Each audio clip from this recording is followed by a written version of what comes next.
Hello and welcome to BUNKUM. My name's Anthony and today we're playing Mycorrhiza. This game is a love letter to horror manga in the form of a visual novel.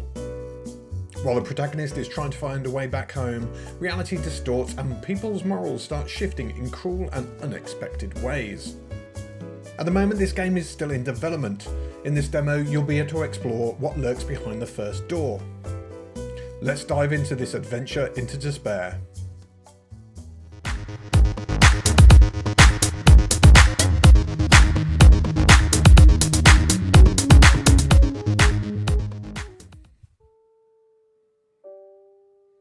I love the plinky plonky music. It's pretty cool, isn't it?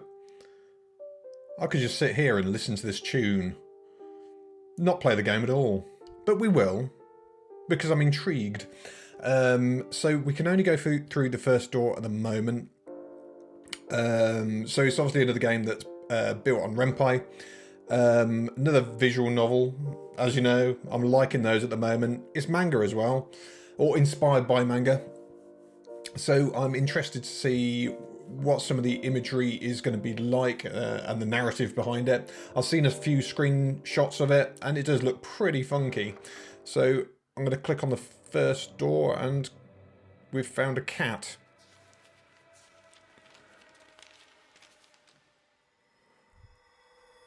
Act 1. Pets.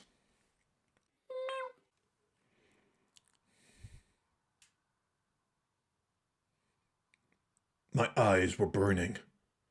It felt like hot coals were lying on my eyelids. I slowly opened them and attempted to heave myself up from the cold asphalt. But I failed. My whole body was heavy and my head felt like it was being squashed by a hydraulic press. After a few attempts, I finally succeeded and tried to make out where I was. Where are we?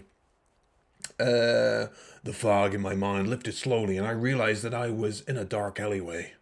My vision was still blurry and I had trouble keeping my eyes open, but I could tell that I had never seen this place before. Slowly my heart began to race. Was I abducted? Mugged? What had happened to me? I hastily checked my body, fortunately finding no wounds. Why was I feeling this weak then? Maybe I was drugged? As I tried to recall what might have happened to me, my eyes finally focused, and I could see the house in front of me. In fact, it was the only house on the street with its lights on. The dirty yellow glow shone through every single visible window. I felt some relief knowing that the tenants were awake. Perhaps they could tell me where I was. I wouldn't mind some warmth either. I approached the front door. It took me some searching to find the doorbell through the overgrown ivy. Is that the doorbell? That's not a doorbell, that's a gong, straight. A deep gong rang out from within the house and when I pressed it. The sound, amplified by the cold wind cutting through my shirt, made me tense up. What an odd choice for a doorbell sound, I thought while rubbing my upper arms to warm myself. I love the font in this, and I don't know whether the whole game's going to be monochrome. If it is, I do like sort of monochromatic games, so we'll see. I waited. No one answered. My mind twisted in confusion. Why was no one coming? I rang the doorbell again. Then I tried knocking. No response. No one was coming. I didn't understand. Did they forget to turn off the light and go on vacation or something? As a last resort, I tried turning the doorknob and it actually opened. This worried me. Did something happen to the family living here? Perhaps I should find a phone and call the police. Suddenly a cold crash echoed through the street. My heart started to pound as my body tensed up. I wanted to dash into the house, but my feet refused to move. What was that sound? Was someone out there? Here? Pictures of otherworldly monsters and armed kidnappers popped into my mind as my eyes scanned the darkness. The world was silent once more. I was still on edge, but my body slowly started to relax as I regained my composure. I decided I didn't want to find out what that was. Cautiously, I stepped through the threshold and firmly closed the door behind me. It's a pretty modern apartment inside, or house inside, considering the outside was very old school. Very minimalistic. I felt an immediate lurch of guilt inside since I was trespassing into a stranger's home, but I'd rather face a police questioning than wander around a strange neighborhood in the middle of the night. Hello, is anyone here? Oh, is that me? Hello, is anyone here? Oh, is that me saying that? No answer. Oh, I'm Scott. Is my name Scott? I'm Scott, I think. No answer. The house was eerily quiet. I cautiously ventured further down the front hall. Perhaps I could find a telephone. I stopped in front of one of the doors. A dim yellow light seeped silently through the bottom crack. I turned the knob. Locked. Then the next one, also locked. They all seemed to be. I frowned. Why were the lights behind these locked doors lit? It gave me an uneasy feeling. The door at the very end of the hall was the only one that I hadn't tried yet. I grasped its handle and turned it slowly. It swung open to complete darkness. Once again my body tensed up while my mind started to conjure horrific images. A beast with dislocated limbs and crooked teeth creeping towards me from the darkness. A floor littered with corpses and walls stained with blood. A giant spider sitting in a corner, waiting for its chance to strike. My hands shook as I reached to flick on the light. Oh, that was an anticlimax. I'm glad in part, though. It was an utterly ordinary bedroom. My heartbeat slowly calmed down as I realized that I seemed to be safe. I almost felt silly getting scared of nothing. A quick search yielded nothing but barren, dusty shelves. The bed was the only meaningful object present. Slowly but surely, a wave of fatigue washed over me. The more I looked at the bed, the more tempting it became. With my adrenaline rush fading away, I found that I was more exhausted than I realized. Like a worm worming its way into an apple, a single thought slowly appeared in my mind. I had to sleep. That was soon the only thing I could think of as my consciousness faded. I had to sleep. One splash of color. The world turned dark, and the soft covers of the bed pulled me deeper and deeper into the black abyss. Is this where it goes Pete Tong? Is this where it's going to go? Ooh, this is nice. Some people have gotten as little as a couple of hours sleep last. Let's hope that this will all be over soon. Is this him saying it? I'm not sure. Let me stroke my beard while I ponder this. Oh, I shot awake. It was as if no time had passed. I hardly remembered falling asleep. I can hear birds, though, so I'm assuming it's daytime now, so he slept the whole night. I decided to take another look around the house. The fact that no one was here, even though the lights were on, was still nagging at the back of my mind. But I was more confident that I'd be able to find help now that it was daytime. Oh, it says daytime anyway. I left the bedroom to retry the doors, just in case they were still locked. I would have at least liked to take a shower. I smelled my clothes, and they indeed started to smell slightly sour. Ew. It would have been nice to access the kitchen as well, although it was doubtful there was much food here given the house's empty state. This place seemed to have nothing left to offer. I'd be better off out in the streets now that it was day, even if I was still missing my wallet. I left the house for the bright sunlight. We're down in a dark alleyway. It looks... Oh, mind you, it's daytime, so it shouldn't be that dark. The back streets didn't seem so bad anymore. I found it rather cozy and quaint. I made my way down the path until I heard the faint sound of conversation in the distance. A weight lifted from my heart when I first glimpsed people walking around in a pedestrian area. There weren't too many of them, though. As I looked around, I got the feeling that it was rather a small town. Trees and flowers were planted at regular intervals, which gave me more of a rural atmosphere. It didn't matter. I could finally ask for help. "Excuse me, Could you tell me where I am? The woman blinked at my approach. She frowned and scowled in my general direction. This is...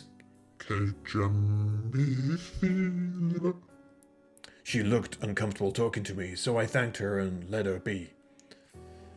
I never heard of a town like that before. Where? How? Did I land up here? I'm not going to try and pronounce that again, because clearly I'm going to be pronouncing it very, very wrong. Please let me know how to pronounce this. It would be greatly appreciated.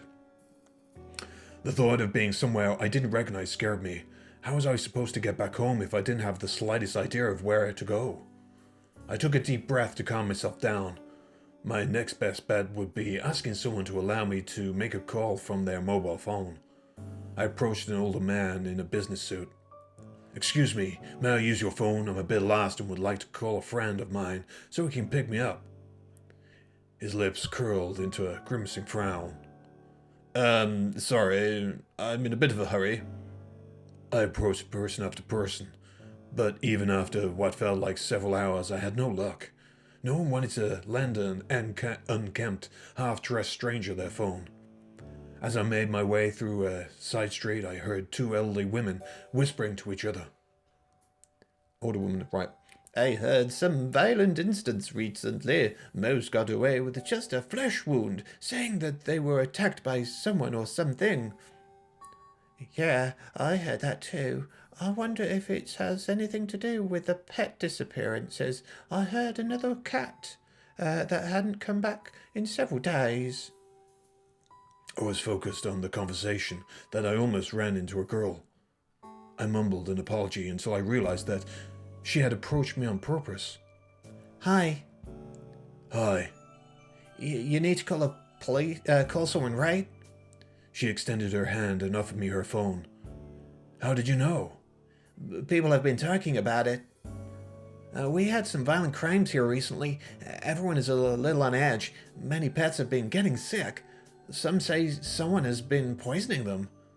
She nervously shuffled her feet and glanced away. Thank you. I won't take long. I took the phone and dialed a friend's number. But the call didn't go through. I tried it again, but the result was the same.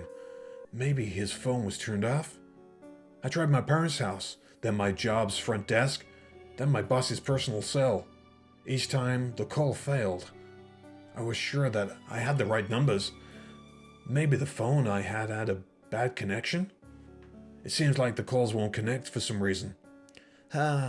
Maybe you will have more luck trying a landline. My phone does act up sometimes. You might be right. Still, thanks a lot. I didn't want to hold her up any longer, so I gave her phone back and wandered off with a rushed farewell. Leaving that way may have been a bit rude, but I was too frustrated to care. I just wanted to look for another way to get in contact with someone I knew.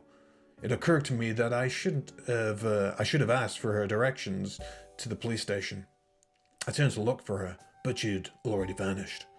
As I made my way through the town, I could now definitely feel the tension in the air.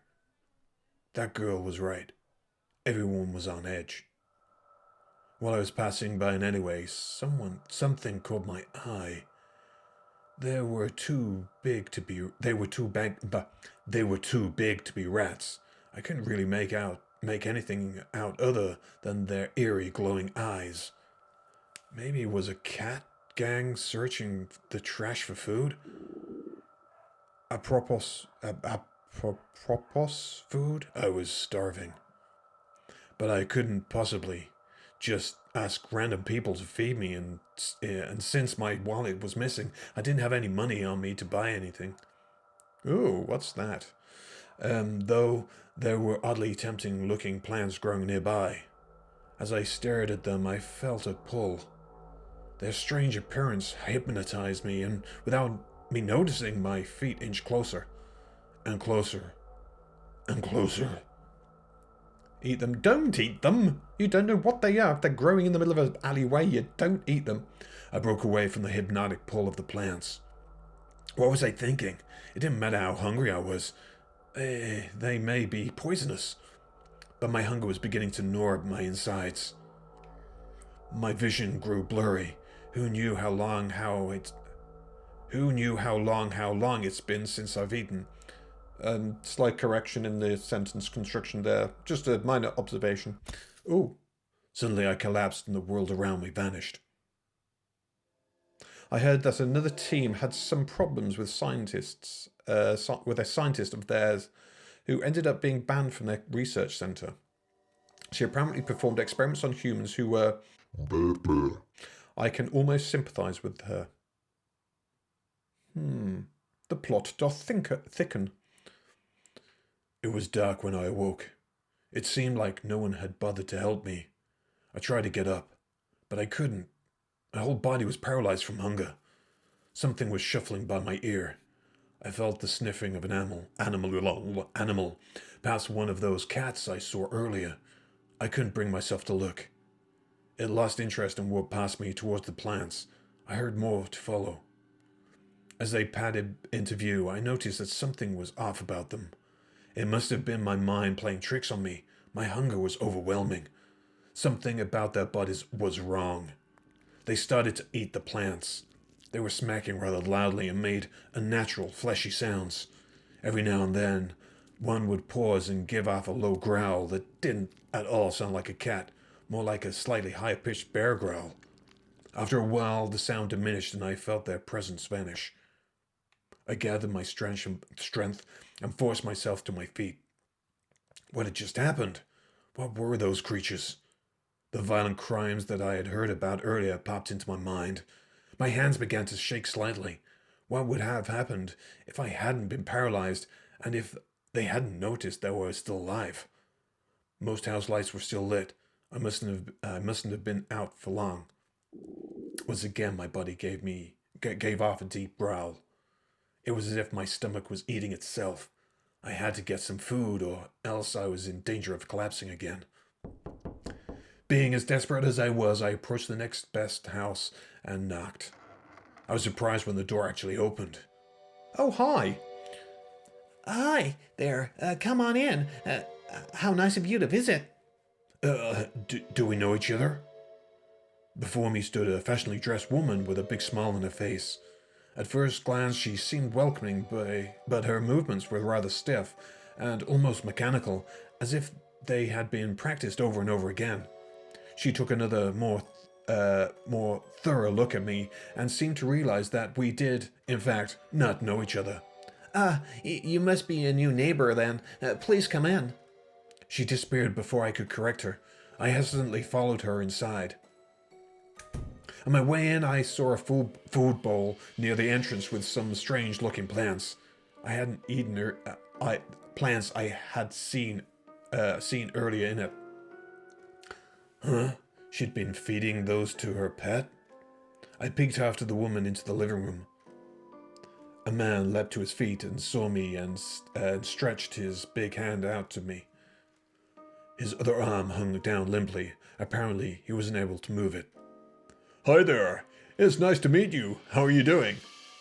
I reciprocated his firm handshake, and he cheerfully gestured me to take a seat beside him.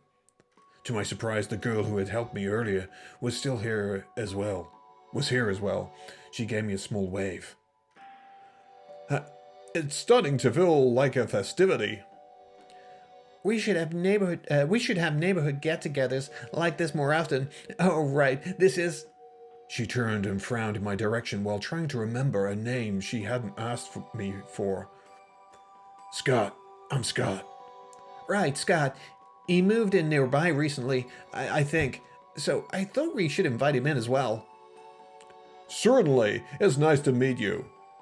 Oh, no, I'm not really. Oh, right, food. Give me a second. The woman rushed into the kitchen and came out with steaming dishes of food. I could make out different kinds of meat, baked potatoes, and more. My stomach gave off a deep growl and my mouth began to water. Any thought of honesty about my origin was gone. The other visitors started piling food onto their plates and I followed suit. As I devoured it and life came back to my body, I let my eyes wander over the others. Everyone seemed to be rather tense, especially the woman and the man. Their movements were rather stiff. Every now and then they threw glances at each other, glances that seemed to indicate mistrust. The woman seemed to especially be eyeing the cup that the man was drinking out of. Every now and then they'd notice each other's looks that put on a fake smile. The girl seemed like she hadn't planned to be here in the first place. Was she just dragged into it, just like I was? As I was cleaning my plate of its scraps, something important flashed into my mind. "Excuse me, would you mind if I used your phone?" The woman tisked. I'm afraid I don't have one. I never cared for those buggers. She looked over to the man. Maybe he can use yours. "Of course, I can show you to my house once we're ready to go." I gave off a sigh of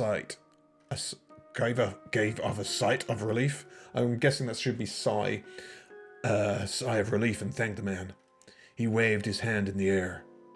"No problem, lol. Please excuse me for a moment, though." Bye. He shuffled out of the room, presumably towards the bathroom. All right, I'll make some more tea. She scooped up the man's cup and left me alone with the girl. I cleared my throat and nodded in her direction. "Thank you again for lending me your phone. I did appreciate that." You're welcome. I hope you will have more luck with the landline. "Yeah, I hope so too." And I guess that was the end of the conversation. Perhaps she felt uncomfortable speaking to her weird-smelling stranger. I'm gonna go wash my dishes. And there she went. This is really bizarre, this story, because it's good, because I'm really interested to see what's going to happen next. But at the moment, we're just some random dude that's been welcomed into a house. There's weird plants, there's weird creatures. What on earth's going on? I know in the screenshots there was this kind of weird big rat thing that seemed to be eating the plants, I think, that were growing in the alleyway. But what's with these people? Because clearly something's not right. It's really, really bizarre. Tell me more. The other two were taking quite a while. Yeah, those plants on the wall. So clearly there's a thing about those plants. I used the opportunity to let my eyes wander around the room. The walls were dressed with paintings of all kinds, pictures of nature, as well as some more abstract drawings. A fancy-looking framed piece of paper and a photograph that was standing on the drawer beneath them caught my eye. The former seemed to be an art degree, and the latter a picture of the man and woman when they were younger. They were standing somewhere that could be a university campus.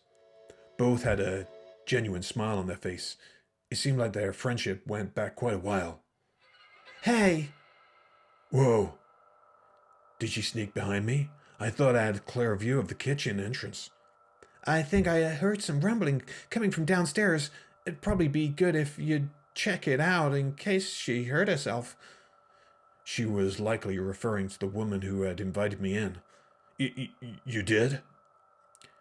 She has been gone for quite a while now. Maybe something did happen to her. Perhaps I should take a look. I felt her eyes follow me to the basement. Am I going to get trapped? I squinted down the stairs. It was almost pitch black. I swallowed back my nerves and carefully crept down the steps. Maybe I should have called out to the woman, but something told me not to. I managed to reach the bottom of the stair and peeked around the corner. There I saw the woman kneeling by a lamplight in front of a large cage. A basket of the strange plants sat beside her. There, it's all right. Take good sniff of the cup. We need to hurry, okay? I know that he is growing one too. Everyone is. Everyone wants to get rid of the competition. We need to hurry. She held the man's cup to the bars. Something in her voice disturbed me. Cup? Was this the tea? Was she just getting a cup of tea before? Whatever was going on, I wanted no part of it. Oh, come on. I wanted to find out more. Should have carried on. I returned to the living room as quietly as I could. There you are, all ready to go. Upon hearing the man's loud voice, I jumped a bit. What had I seen in the basement made me a bit anxious. I took a quick look around and saw that the girl was already gone. Sure, I'm ready. Leaving already? I just made some more tea. I turned to see the woman standing in the living room entrance with a put-on smile. Sorry, dear. I'm just not young enough to stay out late like we used to. She put on a playful... Oh, sorry, wrong. I thought it was him again, sorry. She put on a playful pout. Oh, you do wound me. Come by again. You know you're welcome any time. We bid us our farewells and set out into the cold night. Is he going to kill me? I was glad to leave. What I had seen was still nagging in my mind. The man might be in danger. I had to tell him. I hesitated. How was I supposed to tell him when I, myself, wasn't sure what I had seen? But I collected myself and went for it. To my surprise, he wasn't nearly as upset at the woman as I thought he would be. He actually seemed to be more upset at me.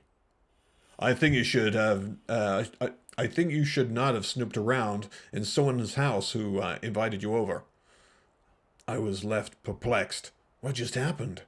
I thought I was warning him, but instead I've been scolded like a child. His face relaxed and gave me his usual smile. It seemed slightly pained this time. I suppose there's been no harm done. Perhaps he just didn't believe me. I couldn't blame him. I noticed more and more vacant houses as we crept through the town. Some were boarded up. Doors had been left wide open. Why are there so many empty houses here? These houses have been vacant for a while now. You need not worry. I was sure that I passed by here earlier, but I didn't notice any abandoned buildings back then. They couldn't have left so suddenly in just half a day, could they? And an uneasy feeling started to fester inside me. We are here. Now I'm going to end up killed. We stopped before a house. Oh, sorry. We stopped before a house that looked much like every other house in the town. He stepped inside. I hesitated at the entrance before trailing behind him. Come on in. No need to be shy. Do you want something to drink? No, thanks. The man hesitantly grunted and led me down the hallway. I only wanted to use the phone and get out. All the weirdness of the day had got me on edge. But what if I still couldn't reach anyone? Where would I go? I was balancing a fine line between hope and despair, and the phone call would probably be what would topple me in either direction. All right, here you go. The phone was one of those old-fashioned ones that had a cord attached to the receiver. At least it had buttons instead of a rotary dial. I picked up the receiver and tried a number. Please answer somebody. Am I doing something wrong? There's no dial tone. Huh? Let me see. He took the receiver from my hand and pressed a few buttons. He let out a disappointed sigh. Not again. Those damn rodents keep getting into my cables. I'll go take a look at it. Feel free to make yourself at home. In case you get thirsty. He fetched a small bottle of soda from the kitchen, gave it to me, and went into the basement. It seemed like I wouldn't be able to leave quite so soon. Once I had held a drink in my hand, I did start to get thirsty. What do we do? What do we do? What do we do? Stay here and wait. Take a look around. I don't want to snoop around because he catches me. He's going to be a little bit miffed. So I'm going to stay and wait and not antagonize anyone because I probably would. I didn't feel like he would be happy with me poking around concerning how he found after I told him about what I saw at the woman's house. Not wanting to test his kindness, I waited. Best choice. I think I made a wise choice there. Alright, it's all done. I jumped. Sorry, I didn't mean to scare you. No, it's fine. That went faster than I expected. Good thing I decided against snooping around. Say, wise choice from me there. The phone should be working now. Feel free to give it a try. I'll give you some space. Call me when you're done. He took the bottle I had drunk from earlier and left through the hallway. I had an odd sense of déjà vu. I shook it off and started dialing some numbers. They were the same that I had already tried on the girl's mobile phone. Once again, they failed to connect. How could that be? I was 100% certain that the numbers were correct.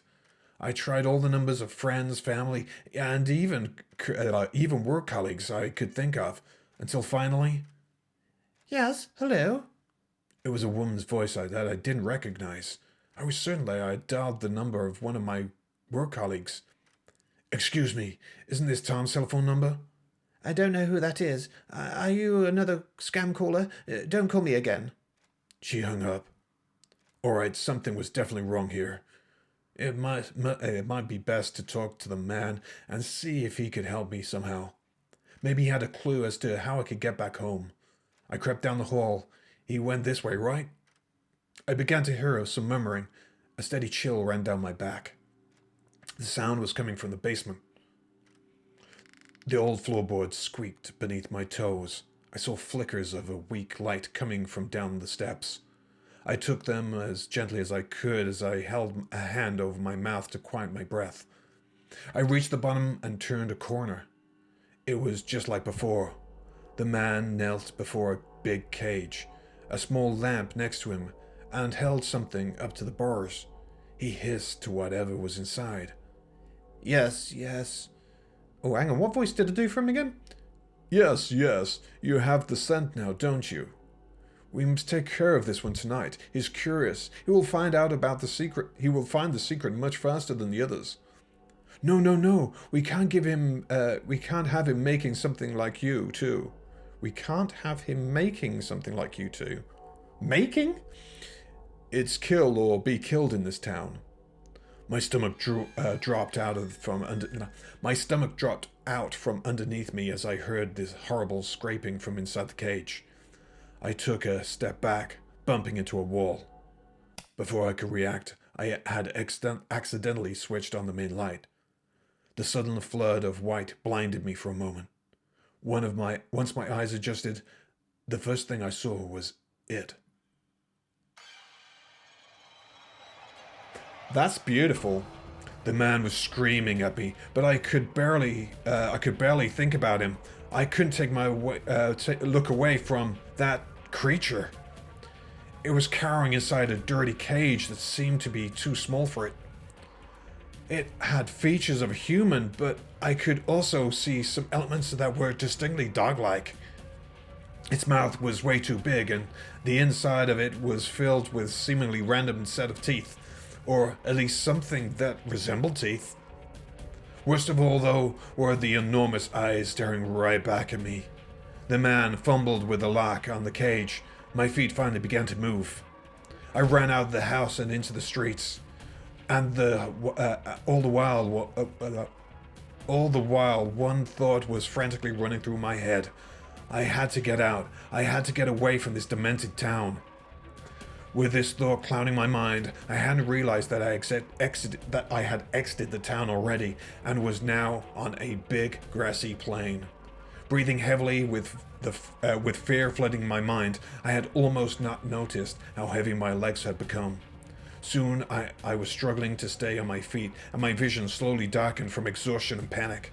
I wanted to look back and see how close the monster was, but I was too afraid of seeing it right behind me. I gathered my courage and quickly glanced behind me, and, to my surprise, the thing wasn't following me. I didn't know if it had ever followed me in the first place, but it seemed like the man wanted to send it after me, to kill me. Realizing that I was safe now, I stopped. My legs were numb and almost gave in, but I managed to keep standing. I couldn't believe what I had just seen. It couldn't be real. There was no way to explain what I had seen, and every inch of my body repulsed the idea of such a monster existing. But I had seen it with my own two eyes. I continued on at a slower pace this time, and soon came to a small but quickly flowing river. Sorry, reading error. It wasn't good. It wasn't a good night to get my clothes wet, but it looked small enough for me to jump over with a running start. I wasn't the athletic type, but I managed to leap over the gap. After walking for what felt like hours, I caught a glimpse of a town. It looked quite a bigger. It looked quite a bigger. It looked quite a bit bigger than the one I had just left. The concrete buildings looked like needles from the distance. I wasn't fully sure what I had felt at that moment. Part of me was relieved about seeing some civilization and being able to look for help. Another part of me was still in shock over what I had just experienced, but I was too tired to make any sense of it. And so I pushed myself onward, using the remaining strength I had left. Soon it was going to be over, was what I naively kept mumbling to myself as I dragged myself closer towards the next nightmare.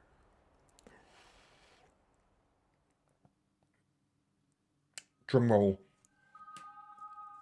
Game director. Oh, thank you for trying out Mycorrhiza's demo. The game has been in development for... this game has been in development for way longer than one would think, and I'm happy to finally be able to share it with you. Whether you're a horror manga nerd or have never read one, I hope you enjoyed it. I did, thank you, dear developer, I did. I hope you picked up my dynamic audio implementation as well. I did that. And someone who's mainly been a composer and sound designer for visual novels. As hang on, I'm going to take a swig of my drink. Oh, all that reading has given me a sore throat. Sound design of visual novels, I made sure to use my expertise in that area to make this game's audio a little bit more special. You might even notice a change in the title screen theme now that you've finished the first act. Wink, wink. If you'd like to help us make Mycorrhiza the best it can be, then please consider sharing your opinion with us. Click on the text survey. I'm going to do that in a minute. And if you'd like to be kept up to date on the game's progress, see the exclusive teasers and chat with us about your favourite horror manga, then check Twitter. Cool. And while you're there, craving for new horrors, recommend... Oh, okay, cool. I'll have a look at that as well. Now that's the first door has finally been opened. I'll work to make sure that the second one will be open soon. You can click on the names of the people in the credits are marked in grey. These are hyperlinks to social media. Oh, that's cool. So I'll be able to find out all about the people that that helped create this game, which is cool. I really enjoyed that. That was pretty cool. I like games that give me a story, a narrative. It doesn't need to necessarily throw me at the deep end with explicit horror.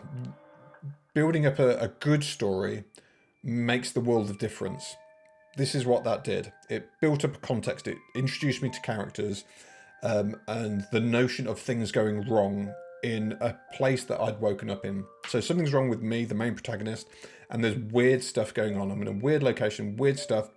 Killer animals are out there, but you don't find that out until the end of this chapter. So I like that the breadcrumb approach to a story, because it starts your brain whirring away, going, "What is going to happen? What's going to unfurl here?" And so when chapter 2 comes along, I'm going to be diving into that one and finding out what's going to happen to our main protagonist and whether there's something more behind the characters that we've been introduced to, as well as these giant rat human creature things. The imagery is superb. I really like the imagery. Really, really cool. I mean, the splash screen is beautifully done. And kudos to the art designer and the guy who did the audio. As I said, they do it as the main job. Beautiful. I love audio. All of the story, the narrative, the imagery, and the audio all combined make this a really, really good, captivating game. And I like the fact that they've done it in chapters, so we know that something's going to come along soon. And I'm looking forward to playing that in the near future. Let me know in the description field below, in the comments section field below, what you think of this walkthrough and of this game. Always interested to hear your thoughts on the games that I play. But until then, thank you so very much for watching. It is greatly appreciated. Take care of yourselves and each other, and I look forward to seeing you all very, very soon. Laters.